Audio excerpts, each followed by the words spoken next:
त्रिपाठी, शलभमणि त्रिपाठी, मैं आपसे ये चीज समझना चाह रही थी कि जिस तरीके से ये पूरी, एक सेकेंड संगीत रागी, ठीक है, चलिए आपसे जवाब ले लेती हूँ पहले सत्य प्रकाश मिश्रा जी। ठीक है संगीत रागी जी, ठीक है संगीत रागी जी, भ्रष्टाचारियों और जातिवादी ठीक है संगीत रागी जी, ठीक है संगीत रागी, मुझे 10 सेकंड दीजिए। सत्य प्रकाश जी आ रही, शलभमणि त्रिपाठी जल्दी से लगातार सत्य प्रकाश देश में मिश्रा। बिहार सर्वाधिक विकास दर वाला राज्य बना रहा है।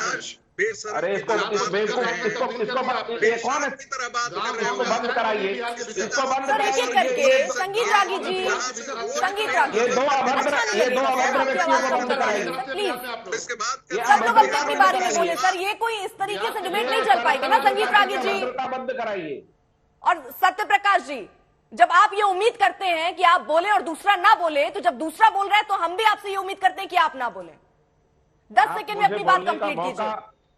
देखिए बिहार हमेशा लगातार सर्वाधिक विकास, इसको इसका क्या करें?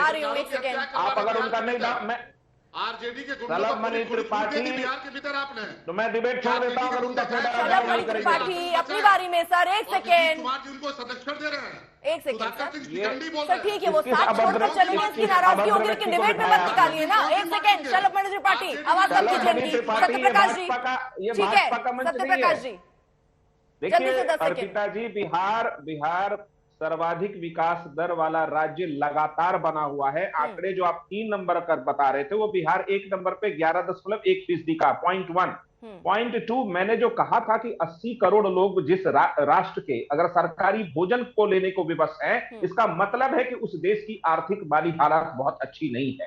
ये गर्व करने का विषय नहीं है कि हम 80 करोड़ को बांट करके खाना खिला रहे हैं, गर्व का विषय नहीं है। दूसरा, आप चुप रहिए, बिहार पर डिबेट कर लेंगे। बिहार 11.3% सर्वाधिक विकास दर है, गुजरात 12वें नंबर पर है। बिहार आप सभी को रोक रही हूँ, एक सेकेंड, संगीत रागी, सत्य प्रकाश मिश्रा, शलभमणि त्रिपाठी, अखिलेश जी, देखिए आशुतोष जी, यहाँ पैनल में सब है सर, सबको बोलने का मौका मिलना चाहिए। अगर आप लोग ऐसे ही तू मैं करना है तो आप ये बता दीजिए। सर स्काइप पर आप लोग जुड़े हुए सर दिक्कत होती है, आवाज क्लियर नहीं समझ में आ रही। मोटिव यही है कि चीजें समझ में आए सर। सत्य प्रकाश मिश्रा जी, आप अकेले ही अपना बोल रहे हैं, आपको सुनना ही नहीं है मतलब। शलभमणि त्रिपाठी अपनी बात कंप्लीट कीजिए, अभी कोई नहीं बोलेगा प्लीज सर। शलभमणि त्रिपाठी, नहीं देखिए बिहार के भीतर ये कहते हैं भी संगीत रागी जी को बोल रहे हैं, हमें बोल रहे हैं। किसने कहा कि नीतीश कुमार जी शिखंडी हैं? क्या भाजपा के लोग हैं? आरजेडी के एमएलए हैं सुधाकर सिंह, आपकी हैसियत है बोल पाइए?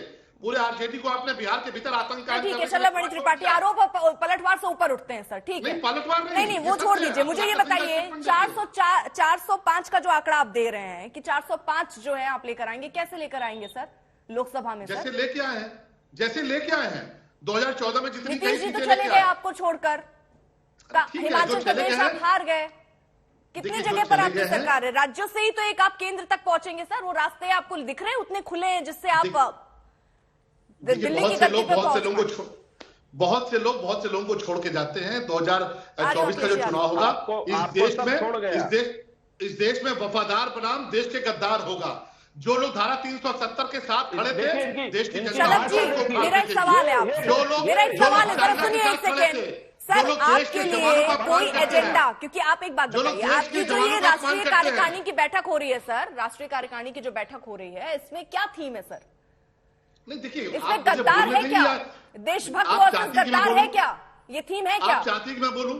आप चाहती मैं बोलूं? मैं चाहती हूँ सर, लेकिन आप ऐसे नहीं सर कि गद्दार और देशभक्त, आप थीम पर बात कीजिए ना। भाजपा का प्रवक्ता मैं हूँ, आप चाहती जो आप चाहती हूँ मैं बोलूं? मैं क्यों बोलूंगा? मुझे बोलने दीजिए मेरी बात, और आप बाकी लोगों को नहीं रोकती, आप मुझे रोक रही हैं बार-बार। सर मैं सवाल पूछ रही हूँ, थीम क्या है बीजेपी की? 6 थीम सर मैं कह तो रहा हूँ कि भारतीय जनता पार्टी प्रचंड बहुमत के साथ जीतेगी नरेंद्र मोदी जी के नेतृत्व में, क्योंकि इस देश के लोगों ने देखा है जब हमारे देश के जवान चाइना के सैनिकों की पिटाई कर रहे थे, तो इस देश में बहुत बड़ी पार्टी का नेता। सर राष्ट्रीय कार्यकारिणी में जो 6 थीम है सर बहुत विनम्रता से सुनिए, जो 6 थीम है सर, वो थीम पता है कि नहीं आपको? मुझे सब पता है। हाँ वो जानना सब पता है सर, आपको सब पता है, तभी तो ये सवाल मैंने पूछा। नहीं आपसे जानना चाह रही हूँ मैं। आप तो वो टीवी पे चला रही है, लेकिन मैं कहता रहा हूं कि इस देश में चुनाव होगा, वो तो आप 6 थीम चला रही हैं। आप सर आपसे इस देश सुनना में चाह रही हूँ, चुनाव अभी होगा। आप फिर कह रहे हैं बीजेपी का प्रवक्ता हूं मैं बताऊंगा। भाई आप बीजेपी के प्रवक्ता है ना, तो आप बताइए मुझे 6 थीम। तो मुझे बताने दीजिए ना भारतीय जनता पार्टी की बात। मैं इन कहता 6 हूं, थीम में आपने कहा सबसे 4% जरूरी कैसे- सबसे इंपॉर्टेंट क्या है सर? ये 6 थीम जरा मुझे बताइए, मैं इस पे बात करना चाह रही हूँ सर।